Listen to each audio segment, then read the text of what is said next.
오늘 본문은 참된 안식의 의미를 깨닫게 하는 그런 말씀이지요. 본문 끝에 보면 그들은 내 안식에 들어오지 못하리라 이런 말씀이 나오는데, 참된 안식은 하나님께서 주시는 것이란 말씀이 그 안에 존재되어 있는 말씀이죠. 안식은 인간을 위해서 하나님께서 마련하신 축복의 장치입니다. 그래서 안식일을 지정하셨고, 예수님도 안식일이 사람을 위해 있는 것이라는 말씀을 하신 것입니다. 어떻게 안식할 수 있을까요? 예배를 통해서 안식할 수 있습니다. 1절 2절 보시면, 오라 우리가 여호와께 노래하며 우리의 구원의 반석을 향하여 즐거이 외치자. 우리가 감사함으로 그 앞에 나아가며 시를 지어 즐거이 그를 노래하자. 여호와께 노래하며 구원의 반석을 향하여 그 앞에 나아가며 하나님을 대상으로 노래하고 즐거이 외치고 감사하자는 말씀이죠. 그게 바로 예배 아니겠어요? 어디에서가 중요한 게 아니라, 여러분, 누구를이 중요한 거예요. 무엇으로가 중요한 게 아니라 어떻게가 더 중요한 거죠. 우리가 삶으로 예배하자 그런 말을 자주 하는데, 무엇이 예배이고 또 삶으로 예배하는 것일까요?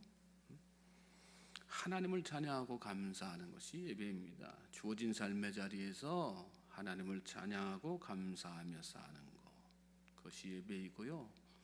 삶의 자리에서 그것이 되어진다면 우리는 삶으로 예배하는 자가 되는 것입니다. 밥을 한 끼 집에서 하더라도 그렇잖아요. 아이고, 오늘도 지겹게 밥을 차려야지 되나, 삼식이 얼굴 진짜 보기 싫으네.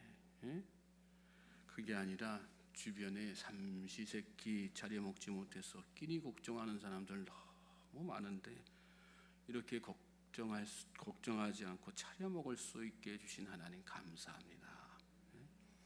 어떤 사람은 밥을 해 먹이고 싶어도 먹어줄 가족이 없어서 차릴 맛도 안 나고, 그러다 보니 나 또한 귀찮아서 거르기 일수인데, 나는 그 덕분에 이렇게 꼬박꼬박 챙겨 먹으니 감사합니다. 그러고 사는 거. 직장에서 일을 해도 마찬가지 아니겠어요? 고된 노동의 열악한 환경에 불평하고 원망하는 것이 아니라, 나보다 더 많은 수익 벌어들이는 사람과 비교하면서 박탈감에 빠져 사는 것이 아니라, 이렇게 직장 생활 하게 해주신 것 감사하고, 있는 자리에서 이렇게 최선 다해서 일할 수 있는 어떤 일터를 저에게 허락하신 것 너무나도 감사합니다. 그래서 더욱더 그 마음 가지고 최선을 다해서 일하고, 그로 말미암아서 주변 사람에게, 야, 믿는 사람은 정말 다르구나, 그래서 주의 영광을 드러내는 것, 그것이 삶으로 예배하는 거 아니겠습니까? 뛸 수 없다고 해서 불평하지 말고, 걸을 수 있는 곳에서 감사하고, 그렇죠? 걸을 수 없어서 절망하는 것이 아니라, 이렇게 앉아라도 있을 수 있는 것에 감사하며 사는 것, 그 모든 것이 하나님의 은혜임을 고백하면서 하루하루 사는 것, 그것이 진짜 삶으로 예배하는 것이죠. 그리고 그럴 때 여러분, 놀라운 내 안에 나를 가득 채우고 있던 불평, 원망, 지옥 같은 그런 생각들이 다 사라지고요, 그 마음에 하나님께서 주시는 놀라운 안식이 가득 차게 되는 그런 신비로운 경험을 하게 되는 것 아니겠습니까? 저는 저와 여러분이 그렇게 하나님께서 허락하시는 안식을 누리며 사실 수 있는 우리 복된 성도님들 되실 수 있길 주님의 이름으로 소망하고 축복합니다.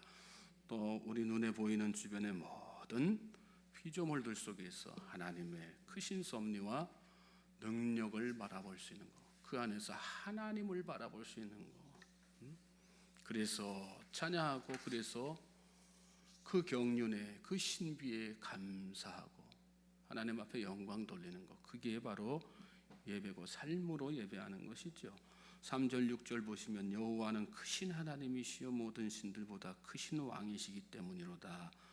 땅의 깊은 곳이 그의 손 안에 있으며 산들의 높은 곳도 그의 것이로다. 바다도 그의 것이라. 그가 만드셨고 육지도 그의 손이 지으셨도다. 오라 우리가 굽혀 경배하며 우리를 지으신 여호와 앞에 무릎을 꿇자.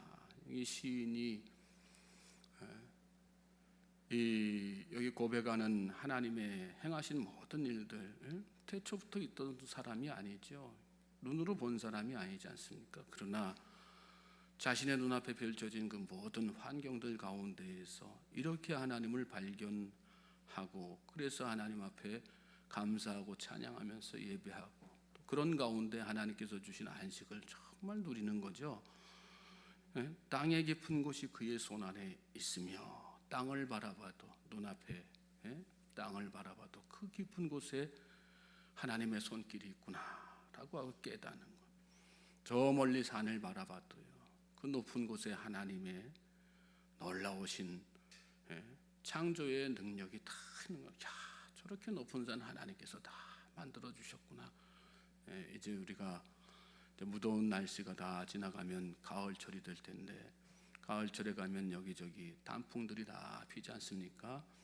그 단풍들 바라보면서 야, 이렇게 알록달록 색깔이 이쁘네 하고 끝나는 것이 아니라, 야, 이 모든 것이 하나님의 섭리 안에 이루어지시는구나.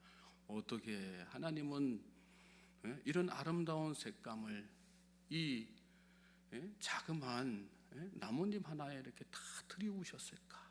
그런 것 생각하면서, 야, 역시 하나님은 정말 놀라우신 하나님이시고 창조의 능력은 정말 크시구나. 그렇게 감탄하면서 하나님을 찬양하고 높이며 사는 것, 그것이 삶으로 예배하는 것이고요.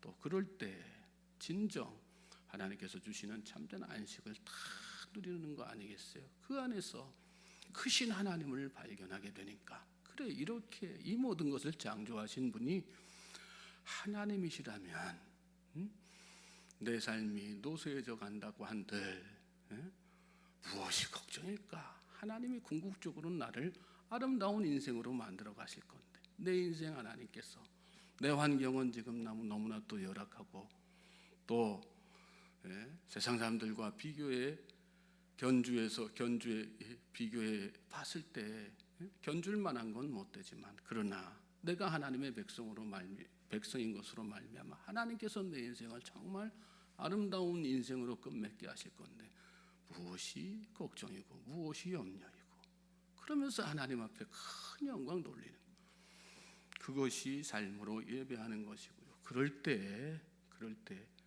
하나님께서 주시는 참된 안식이 내 삶 가운데 성취되어 나가는 것 아니겠습니까? 이 가을 여러분, 우리가 가을에 문턱이 서 있는데 추석 때까지는 30도 계속해서 더울 거라고 그러더라고요.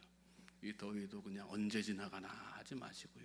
그래, 이 더위 금방 끝나고 다시 또 아름다운 온 단풍이 다 세상을 다 뒤덮는 그런 아름다운 시기가 또 오는구나. 그런 소망 가운데에서 말 한마디라도 우리가 하나님 앞에서 불평 원망하는 것이 아니라 하나님 앞에 찬양하고 감사하고 그런 삶을 사실 수 있게 되길 주님의 이름으로 소망하고 축복합니다. 그럴 때 내 안에 형언할 수 없는 감동이 밀려오고요, 형언할 수 없는 하나님의 크심이 발견되어지고, 그로 말미암아 참된 안식이 내 삶 가운데에서 찾아오게 되는 것입니다. 자, 그런데 이것이 우리 삶에 잘 적용되지 않는 경우가 참 많죠. 왜 그럴까요? 우리가 자꾸 그렇게 우리의 주변 환경이라는 삶의 자리에서 하나님을 발견하고 또 하나님 앞에 찬양하고 감사하면서 살아야 되는데, 그게 왜 잘 안 돼요? 자꾸 우리는 본성 따라 살려고 하는 습성들이 있기 때문에 그렇죠. 그리고 눈에 보이는 것에 먼저 미혹되고 현혹되기 때문에, 또 내 의지로만 그 삶을 살려고 애쓰기 때문에 그런 것이죠. 광야 이스라엘 백성들이 그랬습니다. 7절부터 9절 말씀 보시면, 그는 우리의 하나님이시요 우리는 그가 기르시는 백성이며 그의 손이 돌보시는 양이기 때문이라. 너희가 오늘 그의 음성을 듣거든 너희는 무리바에서와 같이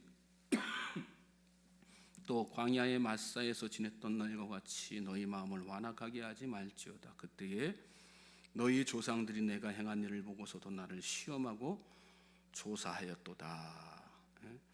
하나님의 백성으로서 마땅히 이렇게 하나님을 높이고 찬양하면 하나님께서 안식 주실 터인데, 그런데 조상들이 그랬다는 거죠. 과거의 조상들이 다 그랬다는 거예요. 무리바에서와 같이 또 광야의 마사에서 지냈던 날과 같이 마음을 완악하게 하여서 하나님을 발견하고 하나님께서 행하신 일을 보고서도 그렇게 하나님을 시험하고 조사하였도다. 불평하고 원망했다는 거 아니겠어요? 무리바 마사는 대표적인 불평과 원망의 사건이 일어난 장소 아니겠어요?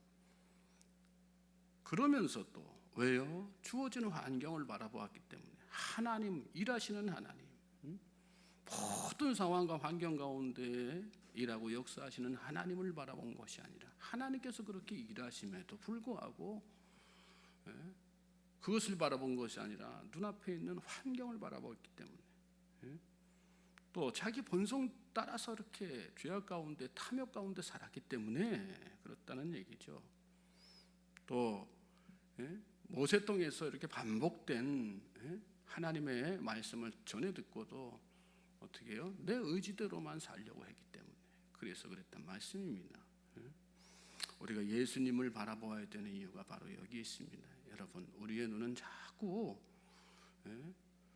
말씀을, 하나님의 뜻을 이렇게 알고도 자꾸 본성적으로 그 본성이 주변의 환경에 집중하게 만드는 그런 악한 본성들이 우리 안에 다 있어요.